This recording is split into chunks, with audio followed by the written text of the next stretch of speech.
Welcome back to Lively Conversations. I'm your host, Arnott, and in the spirit of lively conversations with visionaries who are dedicated to creating a more balanced and vibrant world, I'm honored to have a dear friend and an extraordinary advocate for regenerative farming, Charlie Arnott, as our guest today.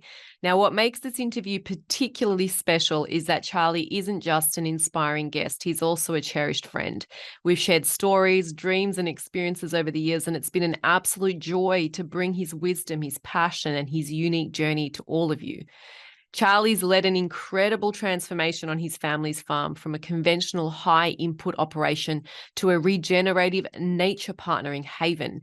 His work isn't just about farming, it's about nurturing the land, respecting the animals, and fostering a sense of community.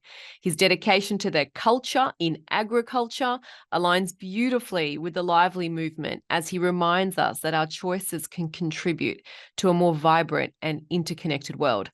So join us in this lively and heartfelt conversation as we explore Charlie's journey, the regenerative principles he champions, and how farming is a catalyst for wellness and sustainability. It's an honor to have him here, and I can't wait to share his inspiring story with you all. Thank you so much for being part of our lively community, where we connect with change makers who inspire us to live life lively with purpose and consciousness. Welcome back to Lively Conversations, and I have a dear friend with me today, Mr. Charlie Arnott. Welcome, Charlie.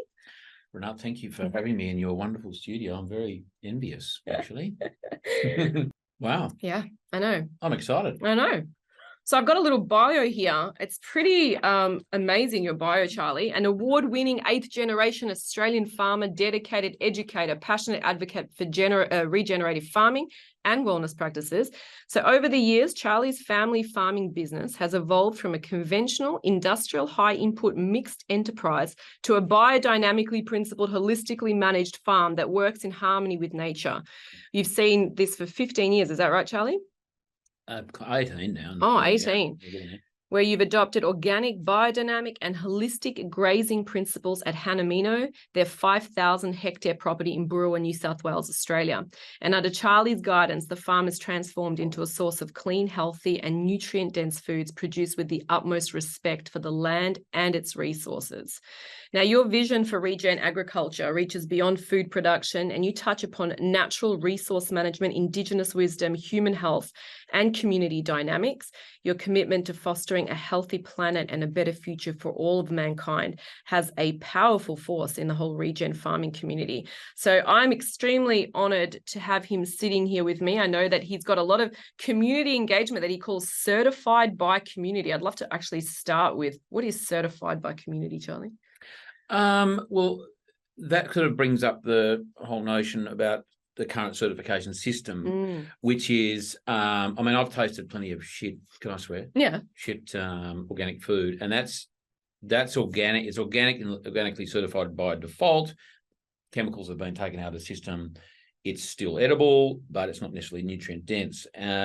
So I'm not a big believer in that certification system because it doesn't certify quality. It certifies that someone has, abided by guidelines as set out by whoever is the certification body.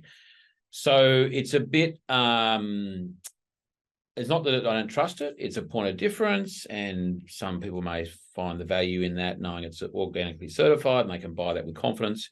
For me, I think, court of verification or a certification system that we use is if people want to buy our products again, well, that's, that's all I need to know. So it's about community support. It's about people being willing to, have a go at our products, buy them. And then when they come back, we know we must be doing something right. And, we're really transparent about our story, about how we treat the animals, how we steward the landscape.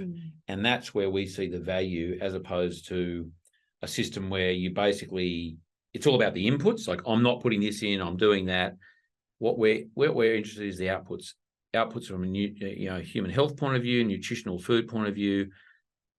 I guess the cultural, you mentioned putting the culture back into agriculture. That's important for us. We want people to sort of come home for an experience at our farm or eat some of our meat.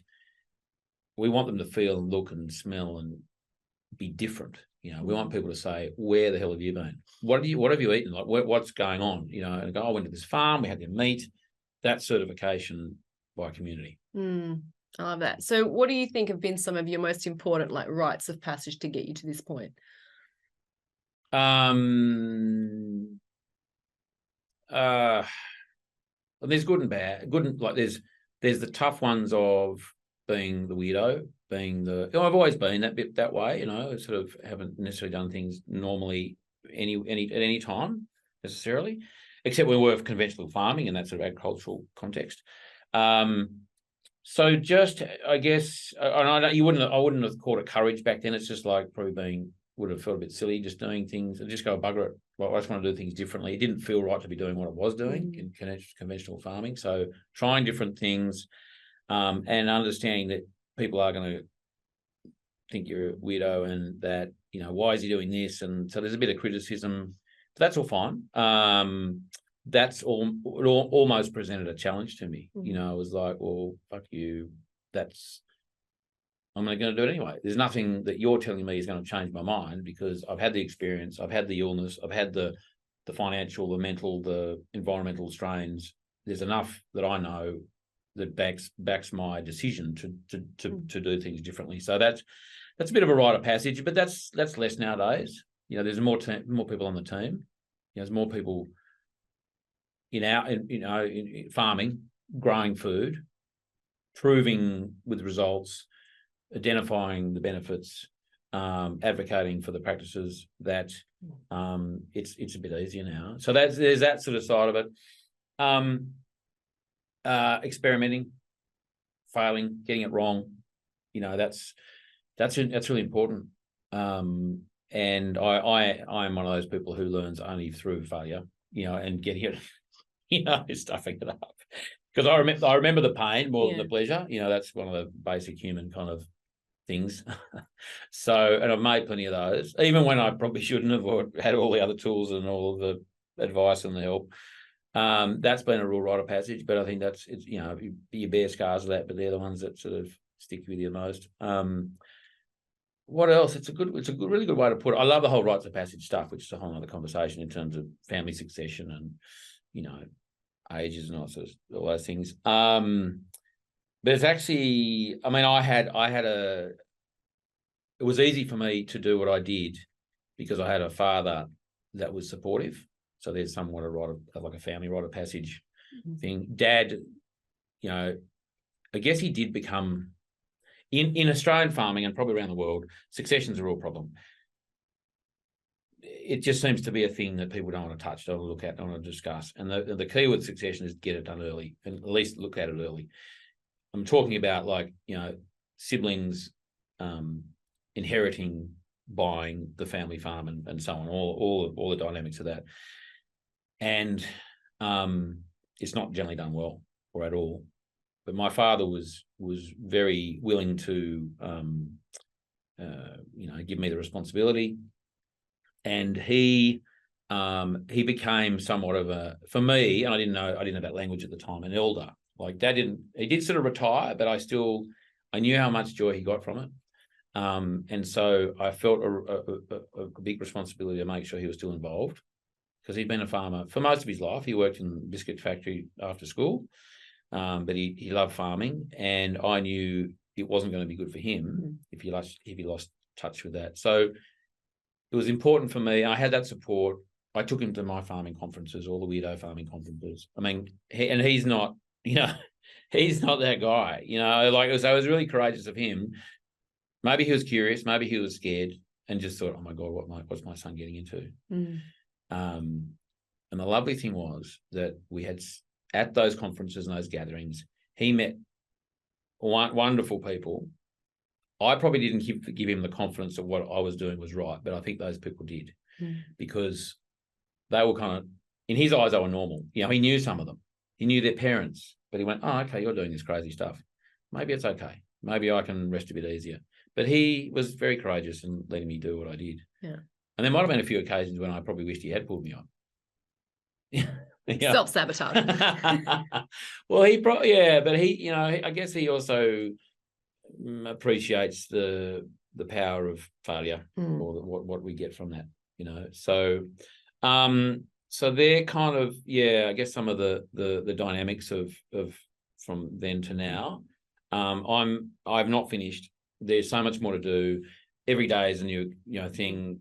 There's so much more to learn, and I'm very conscious not to come across as someone who is telling someone what to do. I try and always keep in mind. I like to tell people what we've done and how it's worked for us, and that's why it's important that people may take that up and adapt it, never adopt it. Or don't do it at all. Doesn't worry me. Put it on the table, have a look, have a sniff. If it suits you, that's fine. And that can be a farming practice. It could be a philosophy. It could be a behaviour. I don't know. I'm still learning. Well, you're planting seeds, isn't it? Yeah, exactly. Yeah, it is. And it's, plant the seed, find the right seed, find the right environment to put it in, give it a bit of a water, give it a blessing and see it on its merry way. And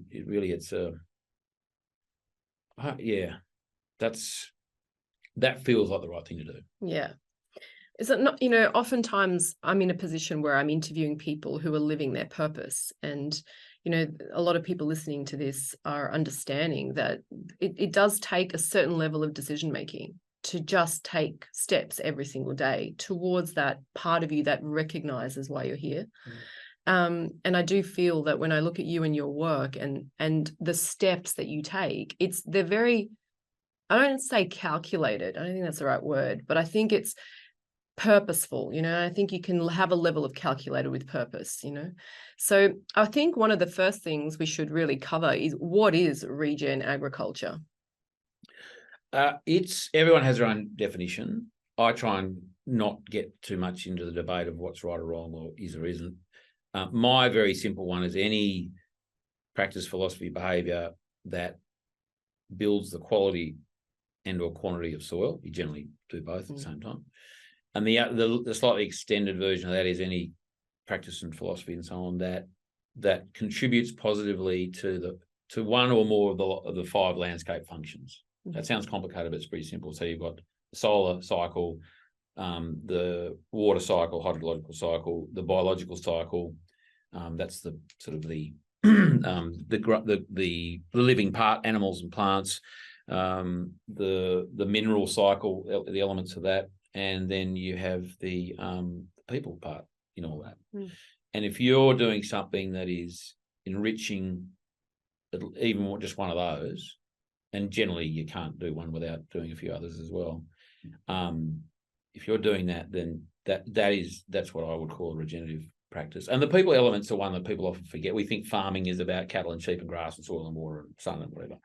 But someone's got to manage that. The business, the family, the staff, that whole social, on-farm, off-farm thing is really important. And that gives its culture and its dynamics and that back to your decision-making, it's the people who make those decisions, So, and decisions are critical. I have to say, I don't feel like I'm a very good decision maker in a clinical sort of sense of a way to do it. I tend to, think I've got a straightforward way of doing it, and then I'll probably overlay all sorts of filters, which probably ends up me just going, oh my God, in a state of indecision. But there's so many things there are so many things to consider in farming, and decisions are about, what do you need to make a decision? You need 2 things. You need data, you need facts, you need, how many sheep, how much rain, how much, dollars is going to cost to buy that thing, or whatever the facts are, in coming to a decision. And then the way you distill all that to make a decision is you need goals. You need a filter to sort of go, well, that's irrelevant, or that's actually important, or I need this much. Why? Well, it's to achieve this. And that goal might be a very basic goal, like I need to move sheep from A to B. It might be big goals like I need to create a 100-year legacy for my children. And so if that's your goal, then, or your set of goals help make your decision. Does this lead me towards or away from that goal? as a basic question to ask oneself. I'm not very clinical about that. I kind of get distracted easily, and I kind of want to say yes to everything, and I want to embrace everyone and bring them all on board, and I want to, you know, feel warm and fluffy. I'm an avoider pleaser, which is really weird. It's quite common, but it's kind of weird because they're quite, you know, opposing characteristics. Because I avoid making decisions. I avoid hurting people or having, you know, making conflict. At the same time, I'm trying to please everyone, and that's not a good combination. You know, so, you know, one of my life's challenges is how do I unpack that so that doesn't become a bottleneck for decision making. Can I use a metaphor? Something that I'm currently working on as well is just like the whole individualism versus stepping outside the herd. I'm saying that as pun intended. And the role that judgment does play. And there are times where it is called for to make a judgment, whether it's on yourself or others or your business. And we seem to be really afraid of this word. Oh, I don't want to be that judgmental person. I don't want to be seen as that. I don't want to do that. I don't want to be feeling into that. But some of the most important decisions we have to make are based on judgment. It's a judgment call that we have to make and use our reason and our rationale. And I think that, you know, as a recovering people pleaser myself. Oh, have you written a book about that? No, I didn't read it. not yet. But I do think that some of the pathways that have opened up for me as a result of being transparent about my judgments has actually been quite remarkable, to be honest. Well, judgment, our judge, and there's kind of nine saboteurs in our lives, you know, and this is taken from the positive intelligence kind of framework. And the judge is the leader of all our saboteurs, and he has accomplices, which are, in my case, avoider, the pleaser, and there's 7 others that, you know, I have different sort of ratings. You can sort of rate yourself. The judge is you judge yourself internally, you judge externally a person, and the third way of judging that we apply every day, all 3 of these, is a situation. You know, that's a shit situation. I'm in a shit situation. I'm stupid. Someone else is a dickhead. You know, this judgment every day, the self-talk, the whole thing, and you know how we. On my back of my phone is a picture of my 6-year-old self. And one of the strategies to unpack that judgment of oneself is to think about yourself when you were 5 or 6. When you were pure, you know, innocent is a thing that's probably not quite the right word, but a pure, you know, wonderful, loving being before we go on further in our journey and, you know, change somewhat. When we can be compassionate to that 6-year-old self, by literally going back to that state, you know, and sitting with that and looking at a photo is a really good way to do it. And that mirror, and having compassion for that 6-year-old, which is essentially still yourself, and going, you know what, don't be so bloody hard on yourself. But that doesn't serve me at all. And so that's, so our judge is our biggest thing. And what I learned from doing some of this work was, you know, a really good word to swap out for judge or judgmental is discernment.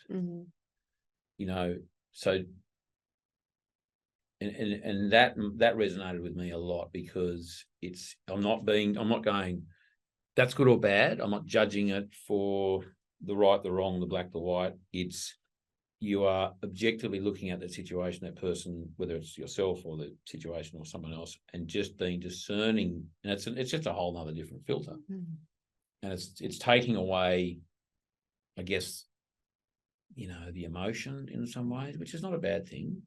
You can still be really, you know, you can still make good decisions. You can still deal with a situation or manage a situation, but just being discerning. And it's literally almost like stepping back and being in a bit of a third person situation.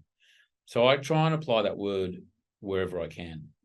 And it's, that's not to say, you know, being judgmental is wrong at all, because we do. It's about how you manage it. How do you flip that on its head and go, that's in my nature. You have to assess things. Mm-hmm. That's what we need to do to get on with life and make decisions.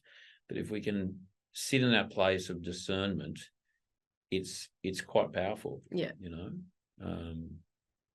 how do we get there? I don't know. But either way, yeah, no, I do take your point. Absolutely. I think at the end of the day, a lot of we just had this conversation offline before we clicked record, is like the shadow work side of things. What I'm coming to grips with is, sometimes you just have to look that part that feels judgmental right in the eyes with an open heart. And that we can do for ourselves and we can do for others. And I think that's what you mean by the photo.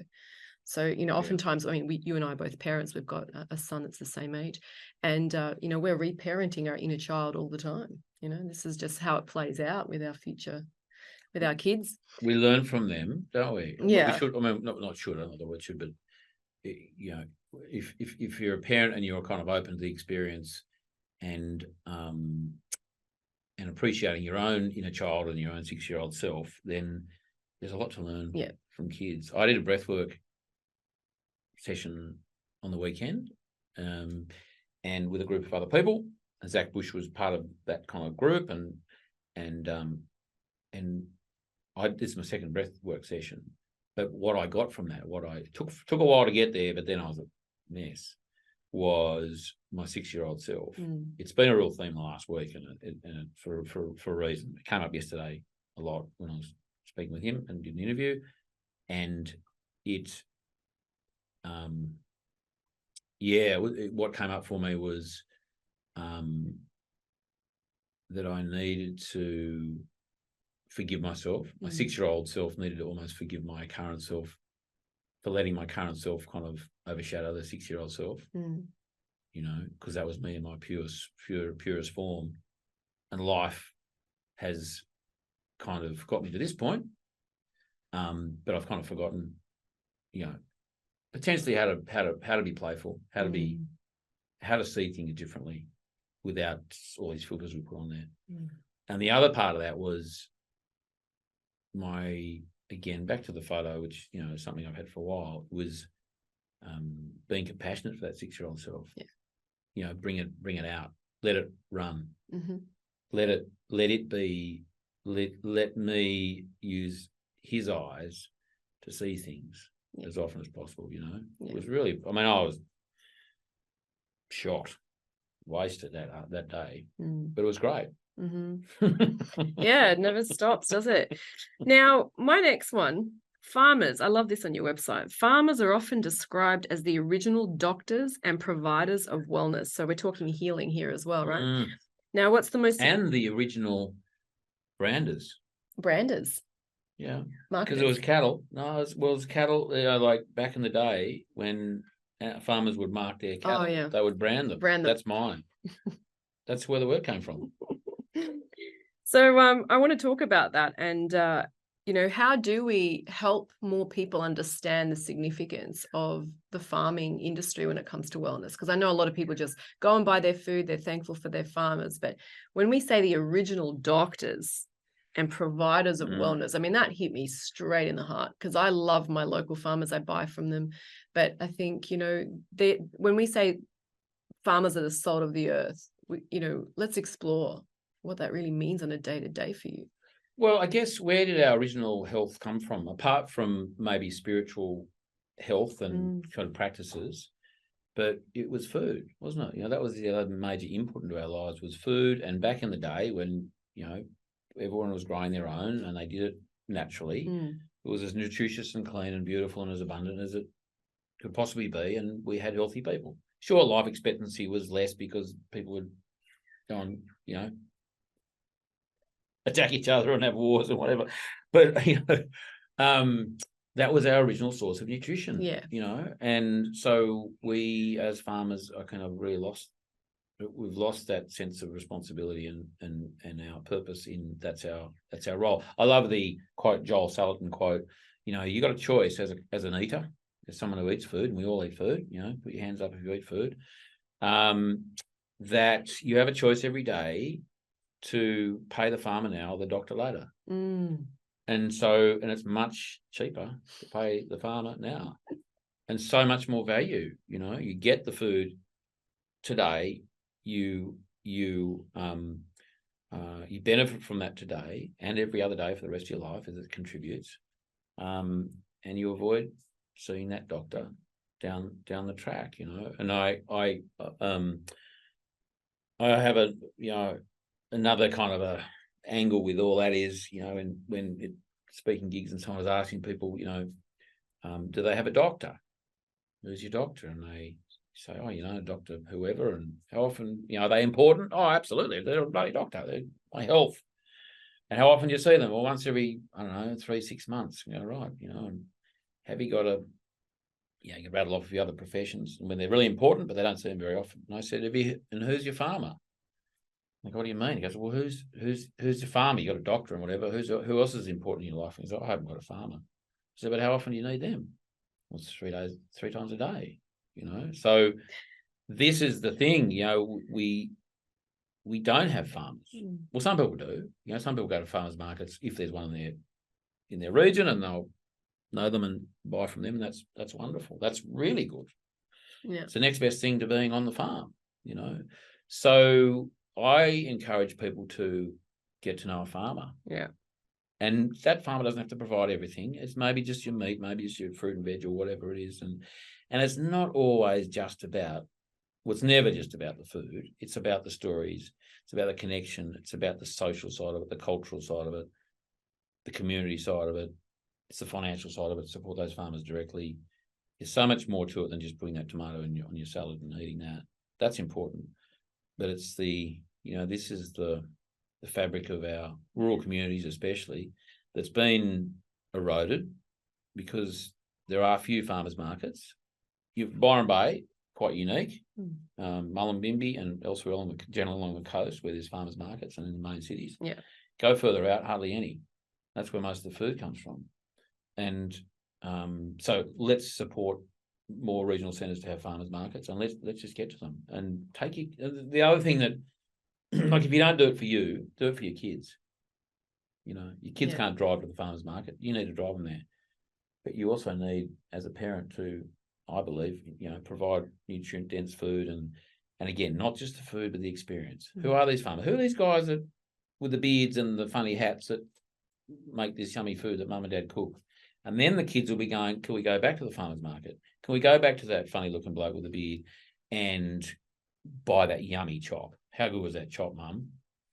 And mum's going, oh God, I've got to go to the thing. But, it's like, the kids, enroll the kids into the whole thing, and they love it. And it just feels more and more conversations that are happening in the world. And personally, the children, I've been away from my kids for 9 days now. I miss them dearly. I had a conversation yesterday, just was like, can we not do that again? Because I am nearly going to drive home right now, all the way down there. And so I guess I'm more aware in this last 9 days, but generally, as I get a bit older, who are they? What are we doing? What our responsibilities are. And again, I think if you're listening to this and you're a parent and you're vaguely interested in food and nutrition and health, and I guess because you're listening to this, you probably are, but maybe just reframe your decision-making about where your food comes from through the eyes of your children and their future and their health and their activity and their engagement and their connection to it. And I think that's really important. So yeah, do it for your kids, if anyone, and they will back you. I guarantee it. They'll go, my God, Mum, how good was that tomato? Can we go to the farm? Charlie, is it as radical as people say, going away from conventional to regen? Is it radical? It depends on how you do it. I went cold turkey, and I wouldn't recommend that to anyone. It doesn't have to be radical at all. It might be radical in terms of socially. People might think you're a weirdo. You might feel like a weirdo, or a bit of an outcast. That's situation based. I would suggest you do it slowly. We at our biodynamic workshops we run, Hamish and I, it always comes up, and we always just say simply, whether you're a market gardener or someone in the backyard, but if you've got a bit at stake there in terms of number of hectares and dollars and budgets and things, we always just say, look, don't change your budget. Just carve out a little bit of what you're currently doing and replace it with something more natural. Whether it's the same hectares or the same dollars, just step into it. Don't have huge expectations. Do more homework than the work. The most important paddock to change first is the one between your ears. Do the reading, find a mentor, talk to someone who's done it. Get into a bit of consider it an experiment, not a business changing kind of thing. And I at the time I was pretty gung ho, and I drank the Kool-Aid of it all back then, and I wouldn't suggest doing that. Step into it lightly. So it doesn't have to be radical. Internally and from a business point of view, it doesn't have to be at all. It's just swapping things out, really. Yeah, totally. It's swapping. You don't have to swap enterprise. Like, have your sheep, have your cattle, have your carrots, whatever it is. Just ease into it. It's not just the best way. It's the simplest way to do it. It's the most risk adverse way to do it, and it's the least opportunity for something to go terribly wrong. It's going to go, bloody hell, that was a disaster. I'm never doing that. I don't know what I was thinking. Back to the drawing board. So be sort of gentle on yourself in terms of the expectations. And feel and see and smell and taste the results. And they're not always tangible. Not as though you go, oh, I had one extra ton of whatever from whatever hectares. It's not always going to be. You almost got to change your KPIs. Like in a conventional sense, it's like tons of wheat off so many hectares or protein percentages or whatever it is. It's like, well, what about measuring the ecological health or your human health, your wellness, your relationships, like the sort of the strength of relationship. There's so many different KPIs and markers that you can create, which will help you identify, success or otherwise in adopting some of these things. And that's the trick. That's almost it's just another principle of diversity. It's not just dollars and hectares.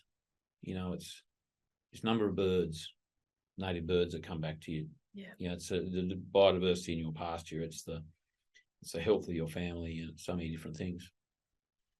What has been like one of the stories in your biodynamic workshops that has like floored you, that just completely floored you, or just opened your eyes to something in your heart, like just an experience of a story that's had a profound impact? That we've had, or someone else? No, that you've had.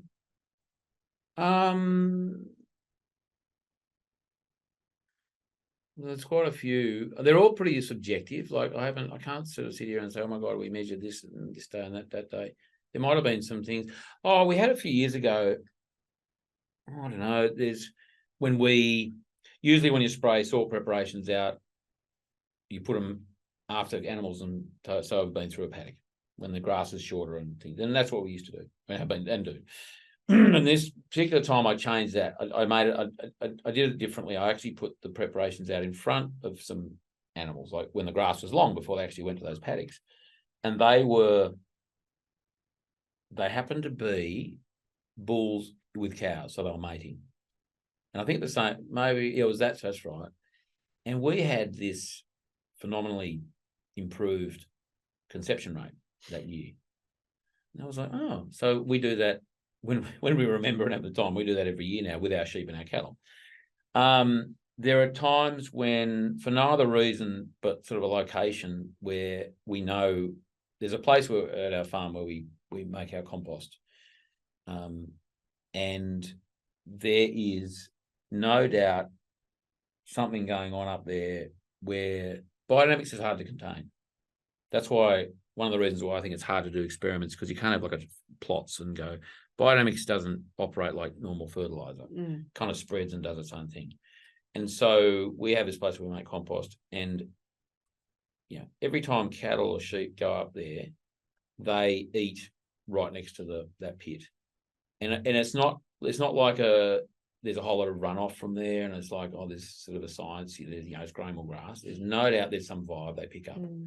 I've been up there and I took a photo. I have to find it one day, of this sort of arc of grazing where sheep had got into a paddock right next to it, and they had grazed this perfect arc around there. And I've no doubt that ground was more nutritious, and they knew it. Animal behaviour can be very different when biodynamics are put out. They're much more chilled.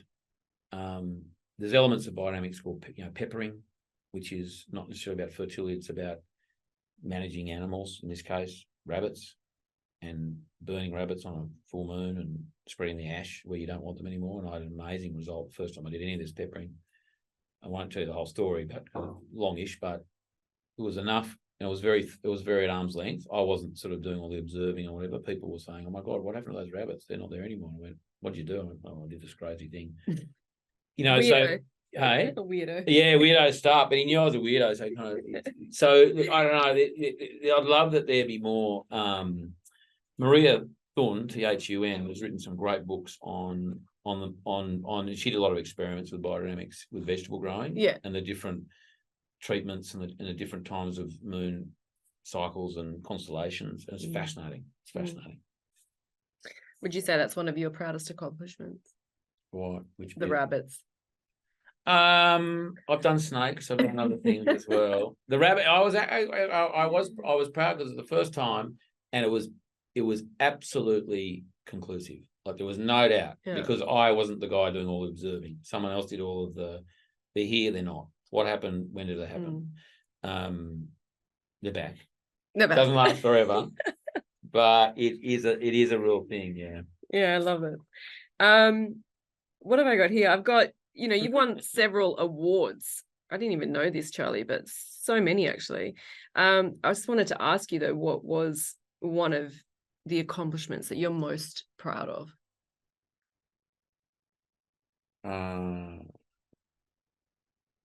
I reckon, from a farming point of view, it's nothing to do with awards or business. It's my children. Yeah, I think. Well, that's why you do it all. Say again. That's why you do it. Totally. I found it was funny on the one day, it was actually my birthday, and my daughter Lila, she wrote me a little birthday card, and it's I love you and and she said, "I love you because you show me, you teach me things." And on the very same day, she'd found an old 5-minute journal I have, which is a gratitude journal essentially, and it's got little things you fill out every day. It was from 2016, so she would have been 6, and I'd written, because one of the sections is what you're grateful for. And I'd written, I don't know how she found it. She must have turned to a page and it says, "I'm grateful that Lila is willing to learn." And it was like, she found both those things on the same day. I read that thing and she found that thing. And I just thought, I'm the luckiest man in the world because I have children who want to learn, and I'm not jamming it down their throat. I mean, yes, they live on a farm and that's the environment that they're exposed to every day. But it feels like the sincere desire to learn how to do things. And I guess it's all about how you show them too. Yeah. You try and sort of go, "Now, come here, I'm going to learn." You sort of teach them by showing and demonstrating. Make it fun. Make it useful. Like, Lila plaited this bill the other day, literally. You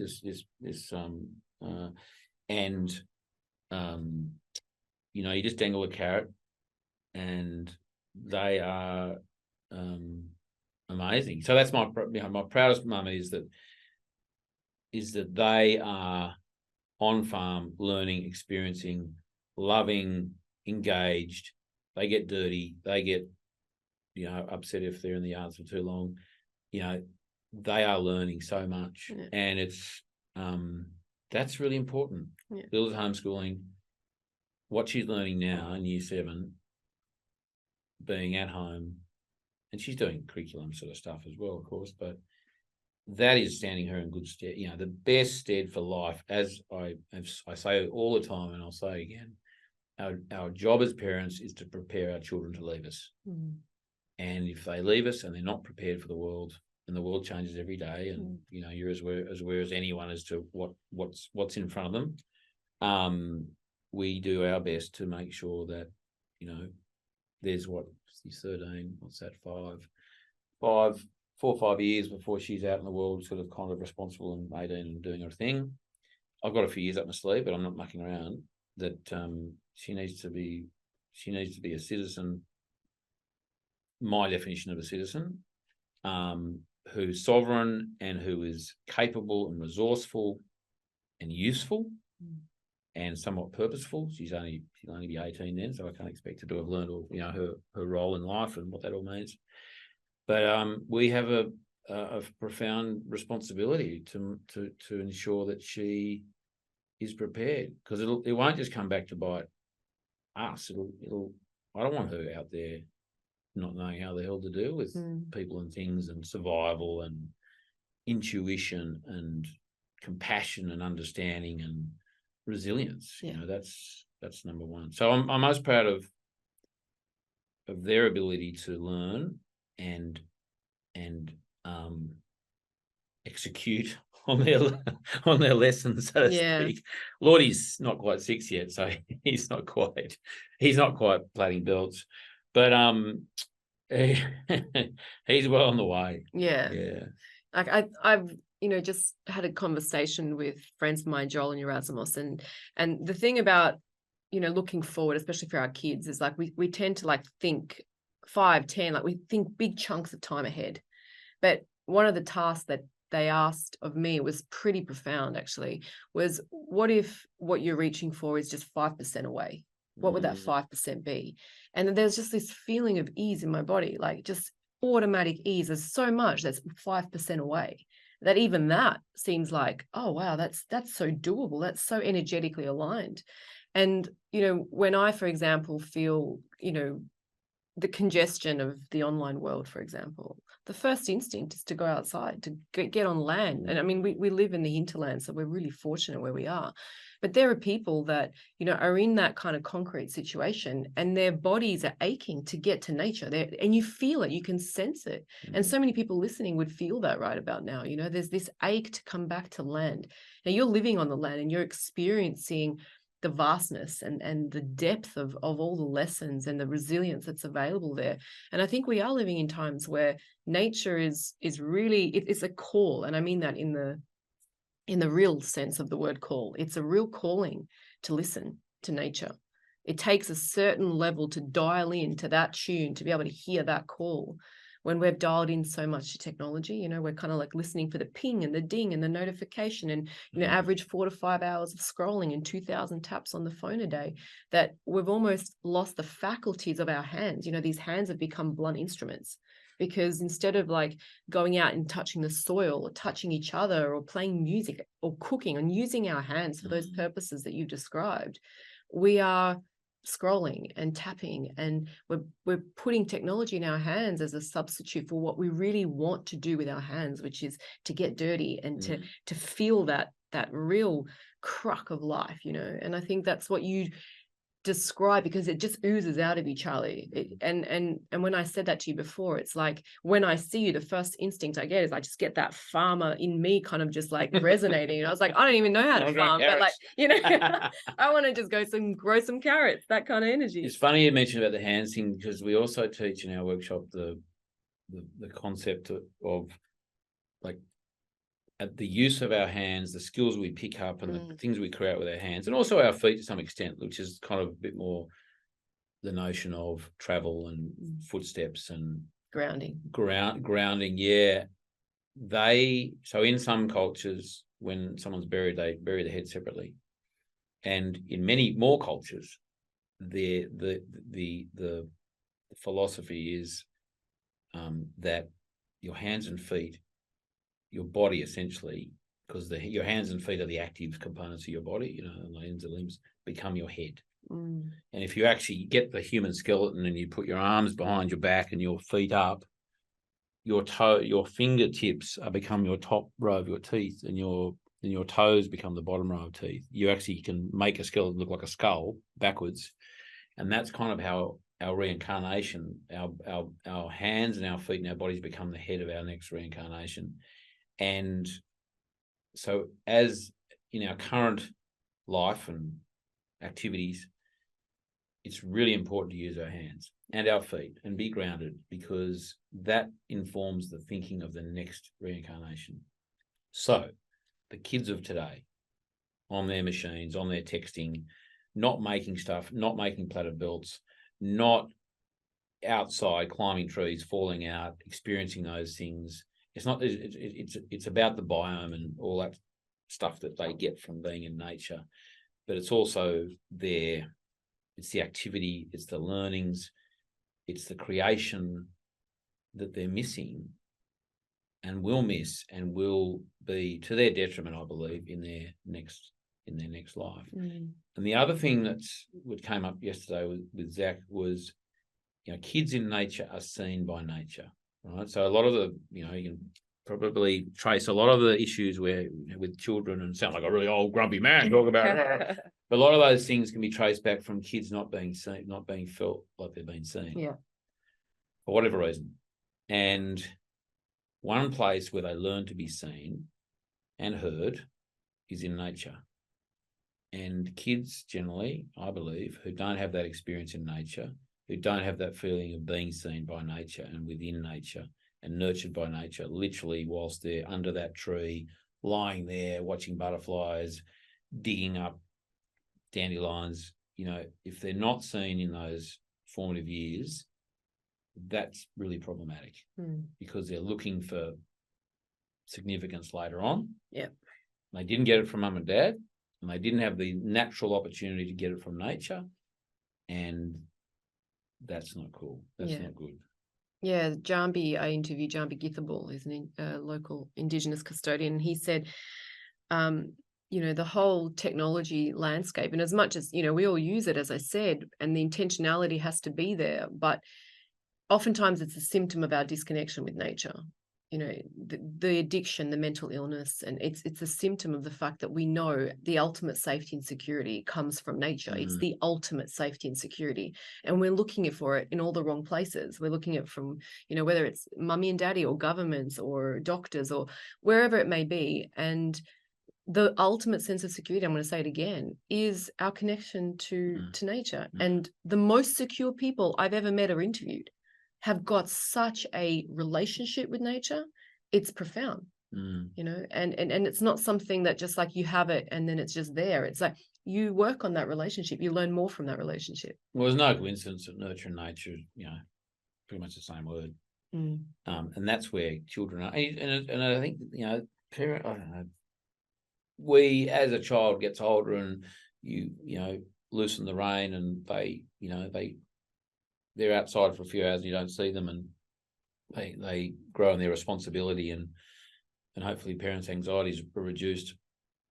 They're being looked after by nature, and that is the school of life. That is the playground. That is where they're going to learn their lessons, and sure they'll fall out of a tree and break their arm, or get bitten by a bull ant, or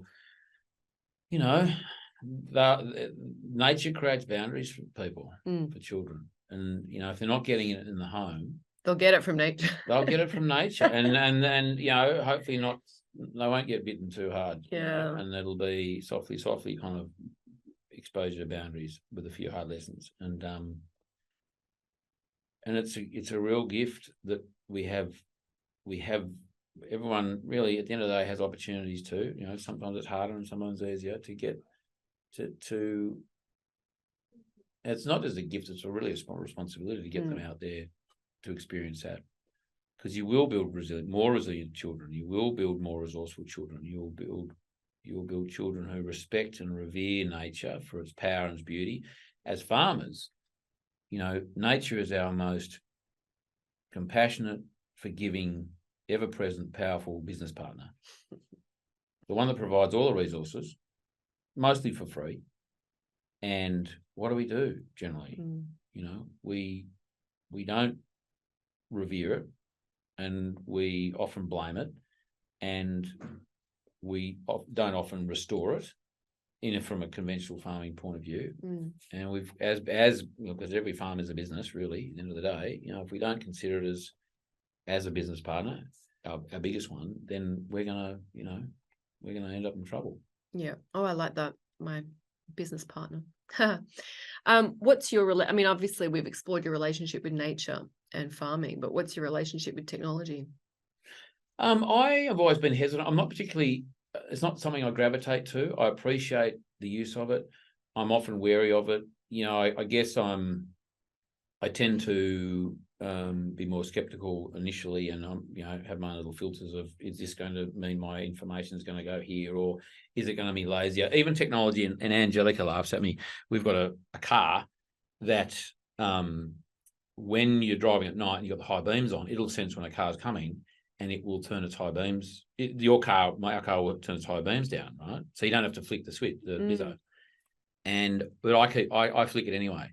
And Nancy goes, don't worry, it does it automatically. And I said, no way, because if I get used to, in my view, like if I get soft, right, and I get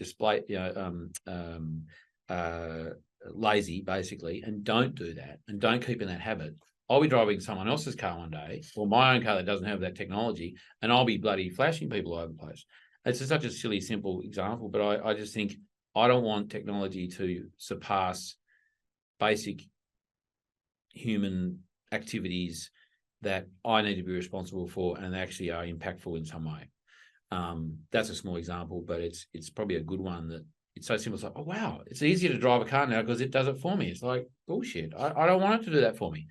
You know, I drive manuals whenever I can. Our farm utes are all manuals. Lila is now driving a manual ute, and I'm not going to put her in an automatic until she's absolutely mastered, the manual. Again, it's kind of it's technology in terms of something's kind of more advanced, perhaps, the auto as opposed to the manual, but good example.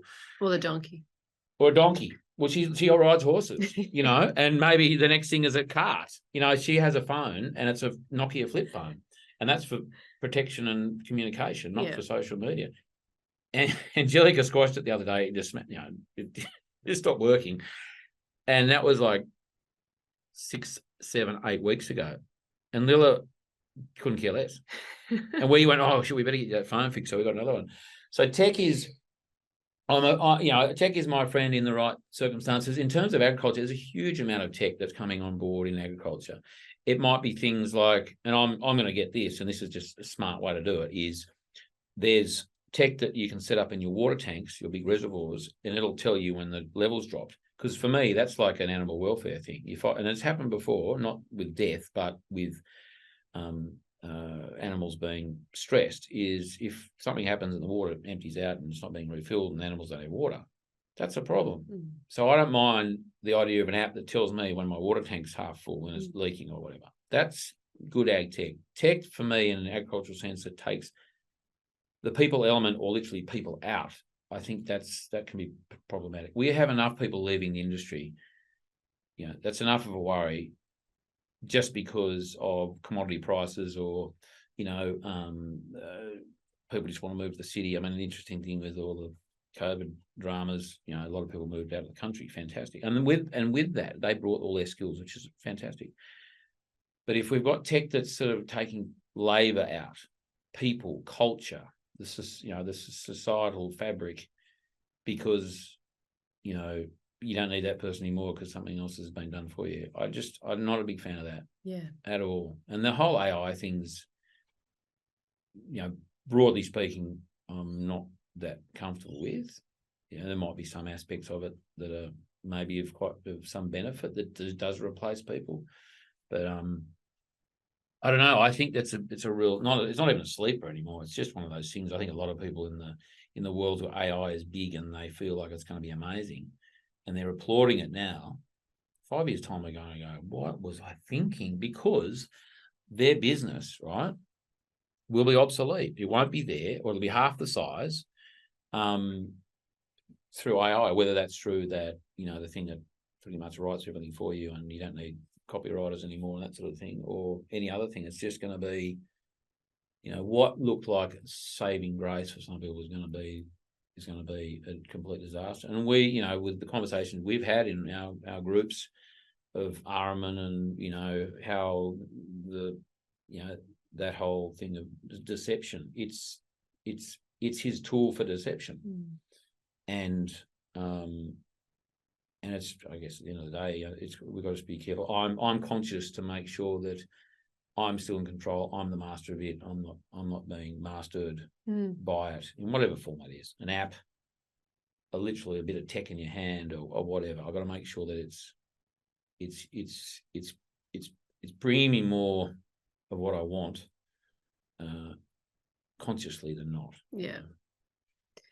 Yeah, I think balance is nature's presiding law, isn't it? So I think we can look at anything and balance see and complexity. There you go. So I think that really covers the tech space and also the space that we have to live life lively by balancing out all the aspects that are available to us in this life. And we have to make conscious choices. This isn't about necessarily saying that this choice is going to be wrong in 5 or 10 years' time, but it's about saying, well, you made that choice consciously. You didn't just kind of like go along with something without the critical thinking. My 8-year-old niece just asked me the other day, what's the difference between being smart and critically thinking? And I was like, that's a huge difference. A lot of people have degrees and they're really smart because they can, they've read a lot of books, but critically thinking is saying, thank you for that information. Let me figure this out for myself. Well, being discerning. Yeah. And that's exactly why I like the word discernment. I also like replacing words and playing around with it. The idea of like control, a lot of people think that's kind of like got a really negative connotation, but if we replace the word to, let's say, respond, it's being very responsive. There's little ways that we can consciously activate parts of ourselves, and sometimes it's a word shift. Sometimes it's literally just going for a walk for 15 minutes rather than staying indoors on the device. And a lot of what I post about and what I talk about is the fact that we need to find peace in our hearts. Otherwise, we're going to replace that with the idea of a peace in our hand. And so wordplay is important. We know that through so much of the studies that we've both done is we've got to be really conscious about how we participate in life.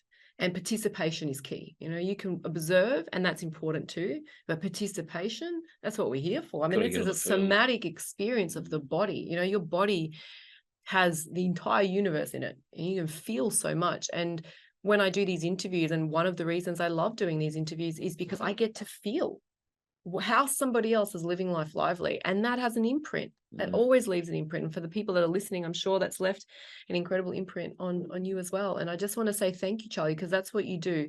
You plant seeds, you do imprint, and it's not a perfect path. No one here is sensationalizing anything. This is a hard yakka, we say in Australia, but there are people prepared to do it, and you're one of them. So and enjoying it, and thank you so much for the opportunity. I'm very excited about tapping into your app as well and giving it a crack. And it's important because that's a form of experimenting. It's not a commitment to changing one's world and life, and that's like same as farming. Like just tap into it. As you were saying before, do it for a day, give it a shot. Actually, that's pretty easy. I can do that. Totally. Yeah. I'm most excited.